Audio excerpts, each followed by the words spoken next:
Welcome to the Restore It Ralph channel. Time to keep working on this Turbo Dakota project.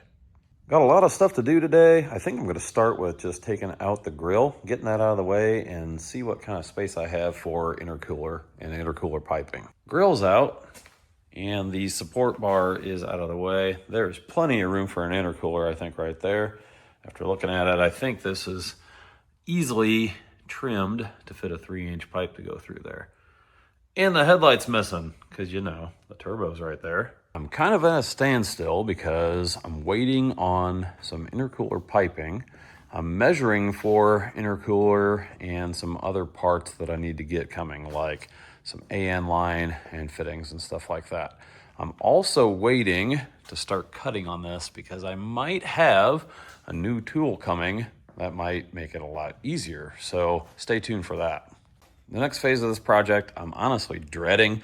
It's only because I just put all this wiring in a couple years ago. It was out of my 95 Dodge Dakota. I'm going to take it all out. And the reason is I've got a partial 91 harness that was in here. I'm going to be cutting this harness up anyways to add the new fuel management system. So I'm going to take this one out and save it for another project truck. Probably my son's truck or something like that. And so I better get started on that.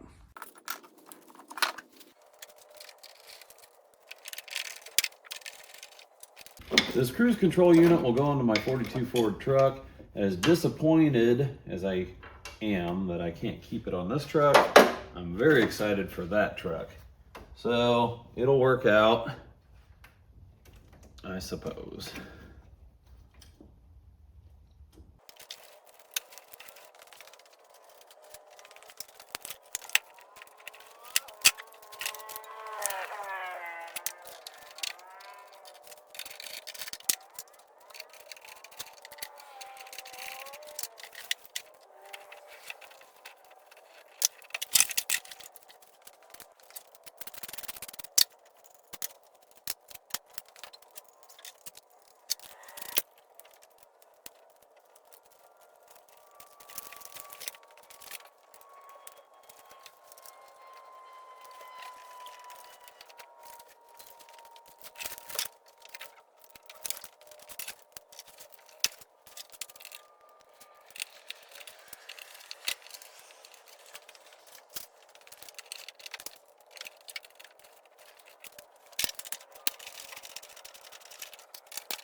Magnum swapped.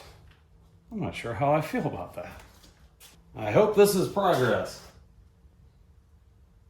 All right, well, this has got to go, this has got to go, and this will eventually have to go. This engine bay is nice and cleaned up. That's looking good for now. Mopar Performance PCM will go back in my 42 Ford because, you know, that's Magnum swap too.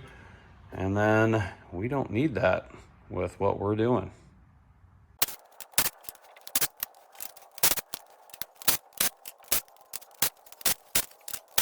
This poor hose wasn't even a year old. I just swapped this truck not last March, so oh well. Easy come, easy go.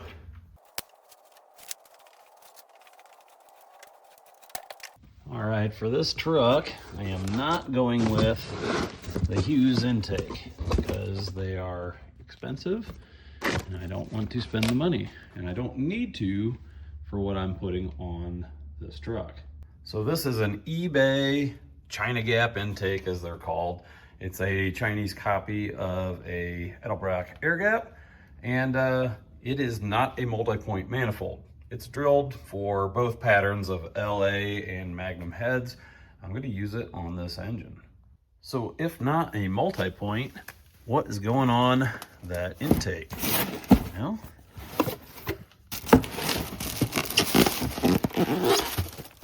this guy right right here. So this is a Holley Terminator X Stealth. This is the one with 8 injectors in it. It is basically a big old throttle body. This one is good to 1200 horsepower and good for a boost. Hi. Awesome.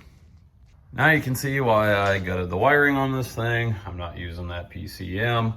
I'm not even using an OBD2 PCM like I did on the Diplomat originally. Reason is by the time I bought injectors and an expensive intake manifold, or even just ran the kegger and then tuned it, I still know the limitations because I found the limitations with that car. Now I can do it way cheaper. I've seen me do it. I didn't want to this time. So this is still within a reasonable budget because I'm not building an engine. I'm still doing everything myself. Is it as cheap as possible? No, not at all. I'm seriously super pumped for how this truck should turn out. With this setup, I think I can tune it real easily. I can get it where it needs to be and not struggle for 2 years like I did with the old setup. The drivability on part throttle with the Diplomat with the Holley setup is just way better. So I think for a daily driver or a daily tire fryer, this thing is gonna be just awesome. The Rust Belt Dakota guys know that this is a problem spot on the core support. And this core support is clean. But I'm gonna cut it because, you know, turbo.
I've got the turbo and flange out of the way right now because I am welding it up on the bench. I added my wastegate flange. So that's gonna exit probably down through this inner fender. Probably gonna have to clearance that a little bit.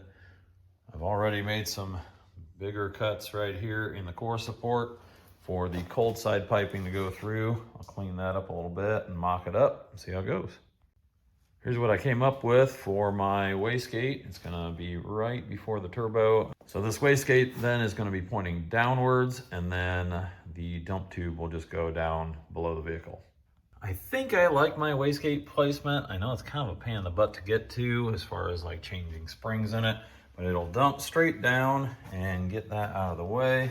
I thought about mounting it up top and then trying to tie into the exhaust here, and that just seems out of my skill level, so we'll just dump it down there. Maybe I need to do some rust repair, like cut a hole there. I'll definitely be cleaning up those cuts and mocking up the cold side. I don't have the intercooler yet, but it should be here probably pretty soon. Playing around with some cold side piping. I got this hole cut, got a couple elbows. I got one that I trimmed the silicone elbow down a little bit, and then I've got a piece of aluminum piping that I squeezed in there for just a moment, so that way I can use that as a coupler. I don't know what my intercooler exactly is going to look like as far as sizing and spacing and all that good stuff. So what I might end up having to do is take a little bit of material out of here so I can tuck this tighter and then move the intercooler closer to the radiator. I don't want to start cutting without the intercooler here, so I think I'm done with that for the day. After some comments on the last video, I actually did pick up one of the adapter brackets off of eBay to run the Grand Cherokee power steering pump. This is one that I had off of my Wagoneer project. It's got a broken return nipple on this thing, so I might end up replacing this pump, but for mock-up, I think it's gonna work. Without some of my cold side stuff, I think I'm at a stopping point. I'm going to probably pull the turbo back off, put the exhaust gaskets in place so I can finalize my crossover pipe here. I'll tack it while I'm in place, and then I'll attempt to pull this thing out as one unit and then burn it all together. Some of the next steps are gonna be probably kind of hard.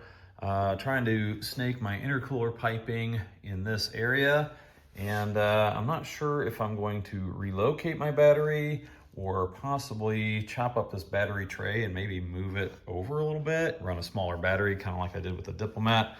I really don't love the idea of having my battery in the bed of the truck, so probably won't be doing that. But I'm gonna wait until I get some more of the cold side stuff like the carb hat and the intercooler, so that way I don't just chop stuff up just to chop. While I'm waiting for those parts to come in, I'll probably start throwing the 1.7 rockers on this engine. They're off the Diplomat, and I couldn't use them when I did the cam, so I might as well use them in this engine. Another thing that I've got to do is a timing cover gasket on this engine. I saw it was leaking coolant, as they often do. So while this thing is torn down to this point, I might as well get that done. I was gonna try and see if I could use the timing cover while it's off as a point for my oil drain back from the turbo, but I think I'm gonna end up having to do the oil pan. So just like I did with the Diplomat, I'm gonna have it off, so I'll look at it and see which way I can go. That's gonna do it for this video. Got a lot of stuff done on the Turbo Dakota project. Still a lot of stuff to do, but lots of progress made. As always, thanks for watching. Don't forget to like, comment, and subscribe to the Restore It Ralph channel.